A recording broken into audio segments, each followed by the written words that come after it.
मिट्टी का स्वास्थ्य दिन पर दिन खराब होते जा रहा है, तो इसके बारे में आपका क्या सुझाव है? पहले हमारे बुजुर्ग ये 17 तत्व वगैरह कुछ नहीं जानते थे। जी जी। लेकिन फिर भी मिट्टी का स्वास्थ्य अच्छा बना रहता था क्योंकि वो देसी खाद डालते थे। ऑर्गेनिक कार्बन जमीन में कैसे बढ़ेगा? गर्मी बहुत ज्यादा है तो ऑर्गेनिक कार्बन की मिट्टी में हमेशा कमी रहेगी। जिप्सम के क्या फायदे मिलेंगे, उसमें क्या मिलता है किसान को? जिप्सम एक मृदा सुधारक है और उसको 3 साल में एक बार दें। दूसरा सर, अभी जैसे नीम खली हुई, अरंडी की खली हुई, सरसों की जो भी खलियां हैं, तो सर इन खलियों का भी क्या रोल है मिट्टी सुधारने में? खलियों में भी जो है बहुत अच्छी मात्रा में न्यूट्रिएंट रहते हैं, ऑर्गेनिक कार्बन भी रहते हैं, उनका उपयोग करना चाहिए। लेकिन ध्यान रखें कि इसको जो है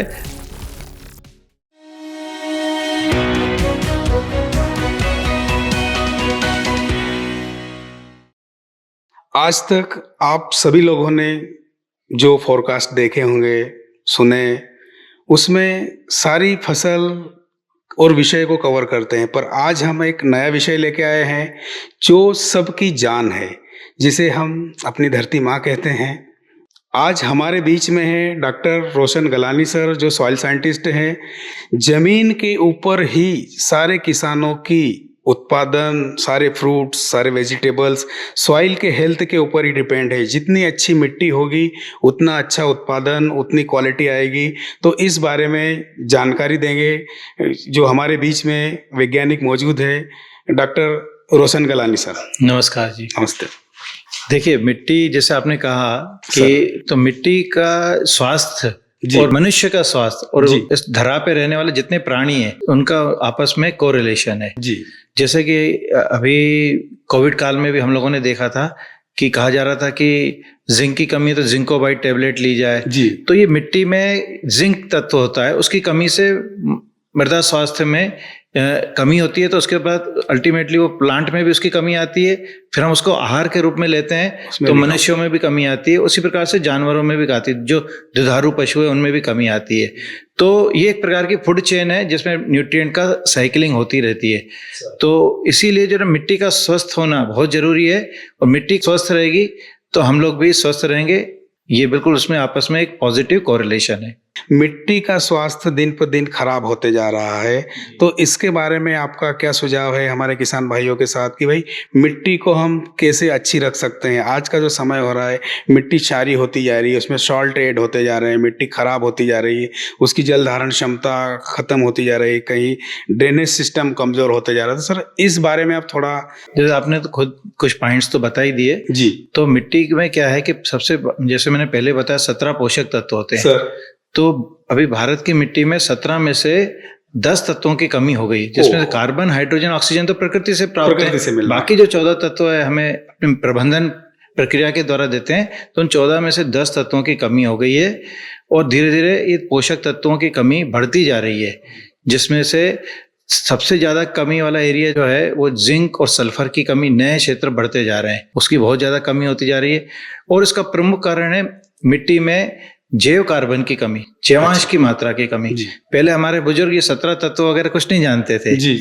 लेकिन फिर भी मिट्टी का स्वास्थ्य अच्छा बना रहता था क्योंकि वो देसी खाद डालते थे पर्याप्त मात्रा में। तो हरित क्रांति के बाद ये हो गया कि हम उत्पादन अधिक लेने के चक्कर में ये गलती हो गई कि हमने मिट्टी के स्वास्थ्य को ध्यान नहीं दिया। तो हमें रासायनिक उर्वरक डाले, वो ठीक है, उससे हमारा उत्पादन बढ़ा, लेकिन साथ साथ में हमें मिट्टी का स्वास्थ्य ठीक करना है तो देसी खाद डालना है, वो कम होता गया है और धीरे धीरे बहुत कम होता जा रहा है। अब ऐसी स्थिति आ गई है कि किसान बाहर से देसी खाद खरीद के वो खेतों में डाल रहा है, जबकि वो अच्छी गुणवत्ता का खाद अपने खेतों पे खुद बना सकते हैं, तो वो ज्यादा अच्छा रहता है। ये वैसे ही है कि जैसे हम होटल में खाना खाएं और घर का खाना खाएं जी। तो अब जो किसान भी जो है, ये प्रकार की चीजें आ गई कि जो बाहर से खाद बुलवाते हैं और बाकी अन्य राज्यों से और फिर अपने खेतों में डालते हैं, इसके बजाय वो अच्छी गुणवत्ता का खाद अपने खेतों पे खुद बना सकते हैं। तो जैवांश की मात्रा कमी हो गई, इस कारण से अन्य पोषक तत्वों की मात्रा में भी कमी हो गई है। और लगातार एक ही प्रकार की फसल लेने से, कहीं पे जैसे अब मध्य प्रदेश में जो है लगातार सोयाबीन लेने से अब उसकी उत्पादकता भी कम हो रही है, मिट्टी का स्वास्थ्य भी प्रभावित हो रहा है। कहीं फिर अगर रबी की फसल लें तो लगातार एक ही फसल लेते, लहसुन ले लेते हैं जी। तो लहसुन भी लगातार लेने से मिट्टी में फिर सल्फर की कमी हो जाती है और जैवांश की भी कमी हो जाती है। तो इस प्रकार की ये बहुत समस्या है। इसके अलावा जो है हमारा जो ग्राउंड वाटर लेवल है, जो जमीन का पानी का स्तर है वो भी नीचे चला गया, तो जो मिट्टी में लवणों की भी मात्रा बहुत ज़्यादा बढ़ रही है। तो लवण जितने आ रहे हैं तो कई फसलें उसमें हो नहीं पाती हैं, खासतौर से दलहनी फसलें हैं वो नहीं हो पाती हैं। तो ये समस्या भी आ रही है कि प्रॉब्लमेटिक सॉइल का एरिया भी लगातार बढ़ रहा है। दूसरा सर, आपने एक बात कही है कि जैसे जिंक और इनकी कमी होते जा रही है मिट्टी में, सल्फर की, तो सर इसको पूरी करने के लिए क्या प्रयास किए जाए? इसको ऊपर से क्रॉप वाइज देना पड़ेगा या किस तरह से डालें? साल में एक बार डालें या 2 बार डालें? सर इसके बारे में कुछ थोड़ा बताइए। देखिए, इसके लिए क्या है ना, शासन ने हर फसलों के लिए अनुशंसित उर्वरक दर निर्धारित कर रखी है, recommended dose of fertiliser RDF बना रखा है। अच्छा, किसान वो पालन नहीं करते हैं। हाँ, प्रयास बहुत किए जा रहे हैं, है ना, तो वो उसके ऊपर रिकमेंडेड डोज ऑफ फर्टिलाइजर दें।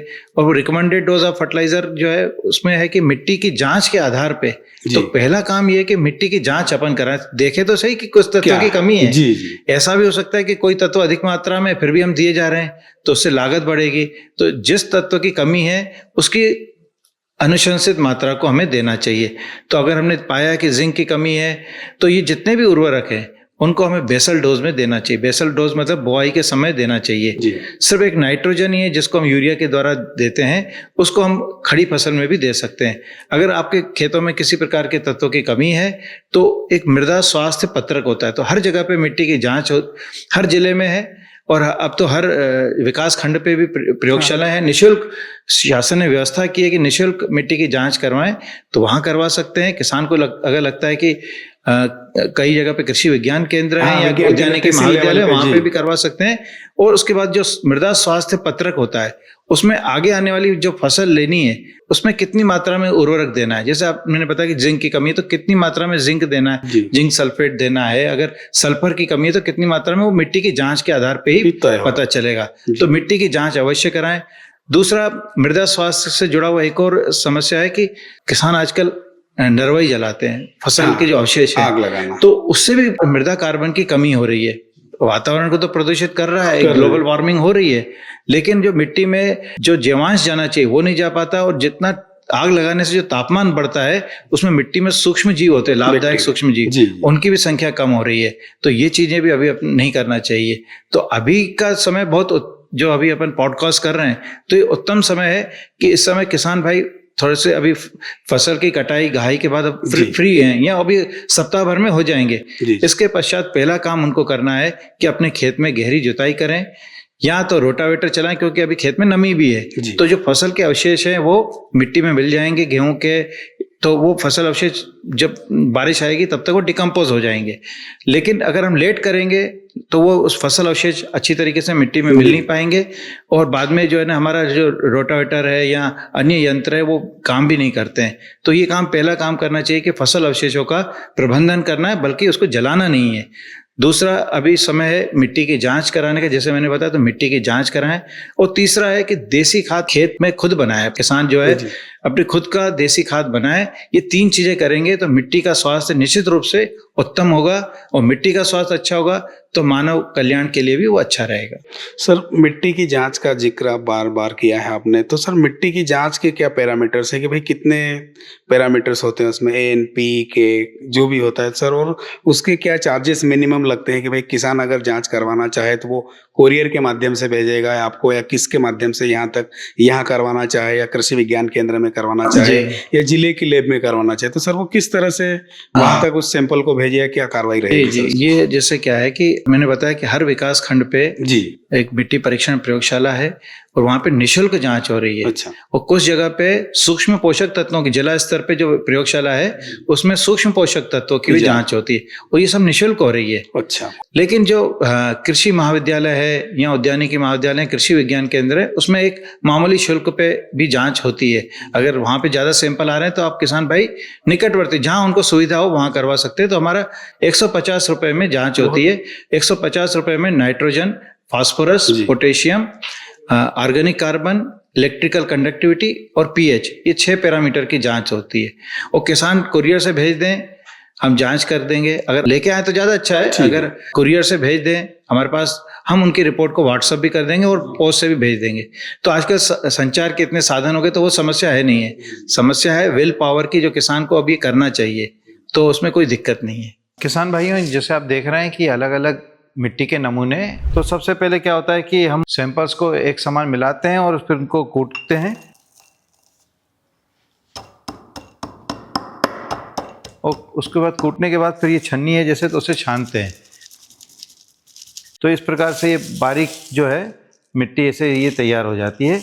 अब इसके बाद हमें इनको जो है विश्लेषण करना है, और जैसे कि मैंने बताया कि अलग अलग पैरामीटर्स होते हैं, तो अलग अलग मशीनों पे उसकी अलग अलग जांच होती है, अलग अलग पैरामीटर की, तो उसके बारे में अब विस्तार से जानकारी करते हैं। ये कंडक्टिविटी मीटर है और इसमें जो है इलेक्ट्रिकल कंडक्टिविटी नापी जाती है, जिससे पता चलता है कि मिट्टी में घुलनशील लवण है उनकी मात्रा कितनी है, सैलिनिटी कितनी है।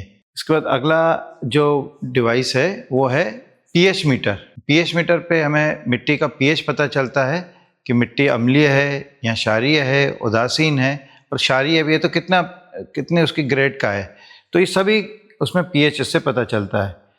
इसके बाद अगली जो डिवाइस है ये स्पेक्ट्रोफोटोमीटर है। तो स्पेक्ट्रोफोटोमीटर है, इस पे जो है फास्फोरस का एनालिसिस होता है, फास्फोरस और सल्फर का। ये जो अगली डिवाइस है ये है फ्लेम फोटोमीटर, इसमें पोटेशियम और सोडियम का एनालिसिस होता है। तो मेनली हम इसको पोटेशियम के लिए इस्तेमाल करते हैं, और जैसे पानी में सोडियम देखना है उसके लिए भी ये काम आता है। उसमें इसके साथ ये गैस सिलेंडर भी रहता है, उसी के साथ ये यूज़ किया जाता है। ये अगली डिवाइस है, ये नाइट्रोजन एनालाइजर है, नाम से क्लियर है, इसमें नाइट्रोजन का विश्लेषण होता है और पौधों में ये प्रोटीन के विश्लेषण में भी काम आता है। ये डिवाइस है एटॉमिक एब्जॉर्प्शन स्पेक्ट्रोफोटोमीटर, AAS भी कहते हैं। और ये डिवाइस जो है सूक्ष्म पोषक तत्व, जिनको माइक्रोन्यूट्रिएंट्स कहते हैं, उनके विश्लेषण में ये काम आती है। दूसरा सर, जैसे मिट्टी की जांच की अगर बात चल रही है, तो अभी आपने बोला कार्बन की बात हो रही जी। तो सर अभी बहुत सारी कंपनियां, बहुत सारे किसानों के मन में सवाल भी होता है कि ऑर्गेनिक कार्बन क्या है, ऑर्गेनिक कार्बन जमीन में कैसे बढ़ेगा। उसके लिए किसान या आपकी तरफ से भी क्या प्रयास हो रहा है कि भाई इस तरह से अपन प्रैक्टिस करेंगे तो ऑर्गेनिक कार्बन बढ़ेगा, ऑर्गेनिक कार्बन का लेवल बढ़ाने के लिए क्या क्या प्रैक्टिस लगेगी जी, इस बारे में थोड़ा बताइए। जी देखिए, ऑर्गेनिक कार्बन बिल्कुल, अभी जैसे हम भारत जो है ट्रॉपिकल कंडीशन में अभी गर्मी बहुत ज्यादा है, तो ऑर्गेनिक कार्बन की मिट्टी में हमेशा कमी रहेगी। लेकिन अभी ये प्राकृतिक रूप से हमारा, क्योंकि टेम्परेचर इतना ज्यादा है, तो जैविक कार्बन का अपघटन होता रहता है, तो कमी रहेगी। लेकिन जो पहले इतनी नहीं थी उससे भी कम हो गई है। अभी जो लेवल होता है, जो लो लेवल होता है ऑर्गेनिक कार्बन का, 0.5% से कम हो तो उसको लो लेवल कहते हैं, निम्न कहते हैं। अभी हमारे यहाँ पे 0.2% के भी सैंपल आ रहे हैं, तो इतना बहुत ज्यादा कम हो गया है। तो इसके लिए हमको बिल्कुल सचेत होना चाहिए। और उसके लिए जैसे मैंने बताया कि अपने को फसल के अवशेष नहीं जलाने हैं, बिल्कुल देसी खाद का प्रयोग करना है। हर साल अभी हमें देसी खाद डालनी पड़ेगी, और उसके बहुत तरीके हैं। अभी क्या है कि जो पुरानी विधि थी, जो उसमें घोरे का खाद जो किसान भाई बोलते हैं, उखेड़ा का खाद, गोबर इकट्ठा करते हैं, उसके बाद सुखला वगैरह डाल के फसल के अवशेष डाल देते हैं और वो साल भर पड़ा रहता है, तो वो डालते थे, तो उससे भी बढ़ता था। लेकिन उसमें क्या है, वो कुछ सही तरीके से पकता नहीं था, तो मिट्टी में फिर दीमक की मात्रा बढ़ जाती थी। अभी क्या बहुत कई वर्षों से है, कई किसान कर भी रहे हैं, उसमें नाडेप कंपोस्ट बना सकते हैं। एक वर्मी कंपोस्ट है, तो वर्मी कंपोस्ट में जो पोषक तत्व हैं जो सामान्य किसान अपनाता है उससे डबल मात्रा में पोषक तत्व रहते हैं। बायोगैस बनाए, बायोगैस की स्लरी को खड़ी फसल में दे सकते हैं। तो ये बहुत सारी चीजें, आजकल वेस्ट डिकम्पोजर्स आ गए हैं कि तेजी से डिकम्पोज करते हैं, तो ये इन चीजों का सबका प्रयोग करें। इसके अलावा आजकल जो है ना, प्राकृतिक खेती के अंतर्गत जीवामृत, बीजामृत, घन जीवामृत, ये कई चीजें हैं, और इनके ऊपर प्रशिक्षण भी आपको निकटवर्ती कृषि विज्ञान केंद्र में मिलते हैं, और इसका साहित्य सोशल मीडिया पे भी उपलब्ध है, यूट्यूब पे भी है, कहीं पे भी किसान भाई चाहें तो जानकारी ले सकते हैं और वो संपर्क करके वो चीजें करें अभी। और ये रासायनिक उर्वरकों का तो प्रयोग करना, हमें मिट्टी की जांच से पता चल जाएगा कि कितनी मात्रा में है, लेकिन हमें देसी चीजें भी करनी पड़ेगी। जैवांश बढ़ाने के लिए दोनों चीजें करनी पड़ेगी। और अगर किसान चाहता है कि मुझे रासायनिक उर्वरकों का प्रयोग बिल्कुल नहीं करना है, जैविक विधि से ही करना है, तो वो भी कर सकता है, और उसमें उसको प्रीमियम प्राइस मिलेगा। अगर उसको गेहूं का जो उत्पादन है, हम रासायनिक उर्वरक डाल के अगर हमारा 60 क्विंटल प्रति हेक्टेयर उत्पादन आ रहा है, तो अगर हमारा जैविक विधि से 40 क्विंटल भी आ जाए तो वो भी पर्याप्त है, क्योंकि हमारी जो लागत है वो कम होगी और जैविक उत्पाद को एक प्रीमियम प्राइस मिलती है, और उसका सर्टिफिकेशन लेके वो भी कर सकते हैं। तो कुल मिलाकर प्रति इकाई क्षेत्रफल वो अधिक आय प्राप्त कर पाएगा किसान। तो ये जैविक खेती भी कर सकते हैं किसान अगर चाहें, लेकिन उसके लिए तरीका है कि धीरे धीरे वो जैविक की ओर जाएं, पूरे सारी खेते को अपने नहीं करे, कोई एक खेत का एक हिस्सा करा, 1 हेक्टेयर किया, उसका सर्टिफिकेशन का प्रोसेस है और वो उनको पूरी जानकारी उनको निकटवर्ती कृषि विज्ञान केंद्र पे मिल जाएगी। सर जैसे मिट्टी की बात चल रही है तो मिट्टी में बहुत सारी चीज़ों का समावेश होता है, जैसे भी जिप्सम बोलते हैं कि भाई जिप्सम भी डालना चाहिए, तो सर इसके बारे में थोड़ा बताइए कि जिप्सम के क्या फायदे मिलेंगे, उसमें क्या मिलता है? देखिए अभी कई जगह पे हमारी मिट्टी में जो पीएच है वो हायर जा रहा है जी, 8 पीएच तक मिल रहा है, से ऊपर जा रहा है, तो जा रहा है और ये क्षारीय मिट्टी होती जा रही है। तो उसको सुधारने के लिए हमें जिप्सम का प्रयोग करना पड़ेगा और जिप्सम एक मृदा सुधारक है और उसको 3 साल में एक बार दें, लेकिन पीएच का ध्यान रखें कि उसको अप्लाई करने के बाद पीएच का स्तर क्या हो रहा है जी। तो ये जो पीएच है ये एक permanent property, intrinsic property of soil कहते हैं कि आप पीएच परिवर्तन नहीं कर पाएंगे, वापस पीएच नापेंगे तो वही होगा, लेकिन ये क्या है कि पीएच को लोअर डाउन कुछ समय के लिए करता है, इस दौरान हम अपनी फसल ले सकते हैं जी। तो जिप्सम और एक और फास्फो जिप्सम है, इन चीज़ों का हम उपयोग करें, ये मृदा सुधारक है, सॉइल अमेंडमेंट से और इनका प्रयोग करना चाहिए। और अगर अभी अपने जो मध्य प्रदेश में स्थिति है तो हम बगैर जांच के भी हम 1 टन प्रति हेक्टेयर एक सॉइल कंडीशनर के रूप में जिप्सम दे सकते हैं और उसमें उत्पादन भी बहुत अच्छा आएगा। दूसरा सर, अभी जैसे नीम खली हुई, अरंडी की खली हुई और मूंगफली की खली हुई, सरसों की जो भी खलियां हैं, तो सर इन खलियों का भी क्या रोल है मिट्टी सुधारने में, इनके बारे में थोड़ी सी आप जानकारी दीजिए। उसमें जो है खलियों में भी जो है बहुत अच्छी मात्रा में न्यूट्रिएंट रहते हैं, ऑर्गेनिक कार्बन भी रहते हैं, उनका उपयोग करना चाहिए, लेकिन ध्यान रखें कि इसको जो है बोनी के पहले दें, खड़ी फसल में बुआई से पहले डालें और पर्याप्त समय पहले डालें। इसके साथ मैं एक और चीज कहना चाहूंगा कि जो देसी खाद या वर्मी कंपोस्ट डाल रहे हैं तो अपने को तब डालें। किसान क्या करते हैं, मई के महीने में डाल देते हैं, बहुत तीव्र गर्मी होती है तो उसका जो हमें 60% ही लाभ मिल पाता है। इतनी मेहनत करके आपने वर्मी कंपोस्ट बनाई तो वो उसका जो समय है, टाइम ऑफ एप्लीकेशन, उसका भी ध्यान रखें कि खेत में हल्की सी तो नमी हो। तो ये जो जून में हमें पहले शावर मिल जाते हैं, द्वितीय सप्ताह तक जो है ज्यादा शावर आते, तो अगर 1-2 वर्षा हो गई, टेम्परेचर कम हुआ, तब हमें जो है ना ये सांद्रित खाद है, जैसे कि आपने खलियों की बात की या देसी खाद है, हमको मतलब 1-2 पानी आ चुका हो तब हमें इसे डालना चाहिए। और ये मतलब कहेंगे बोनी से 10 से 15 दिन पहले इसको डालना चाहिए। किसान क्या है ना, फ्री रहता है मई माह में, तो मई माह में वो डाल देता है, सोचता है कि काम ये कर लिया, लेकिन इससे क्या होता है कि उसकी मेहनत जो है 40% वेस्ट हो जाती है।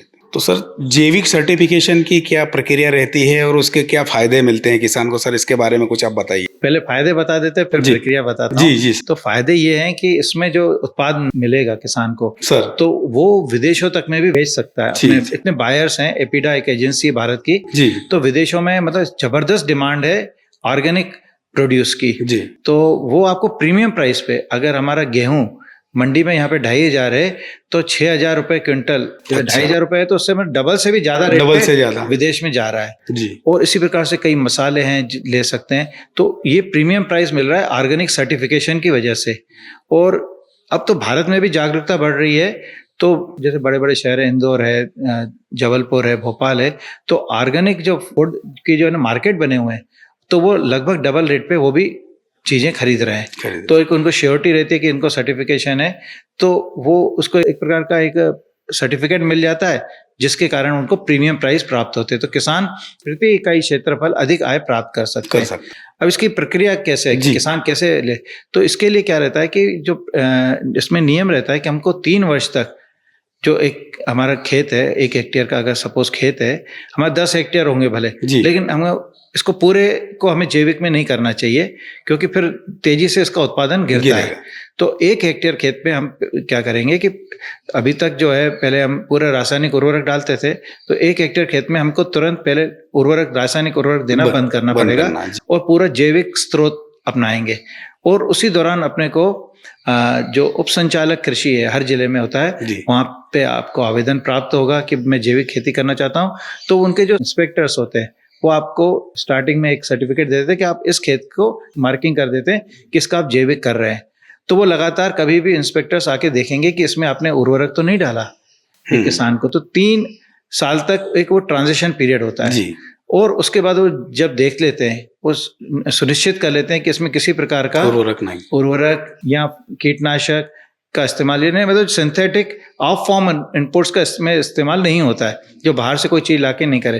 किसान को अपने घर से ही जो बना के चीज़ें डालनी है वो डालना है, चाहे वो देसी खाद हो या जैविक कीटनाशक हो, वो उसको वो चीज़ें करनी है।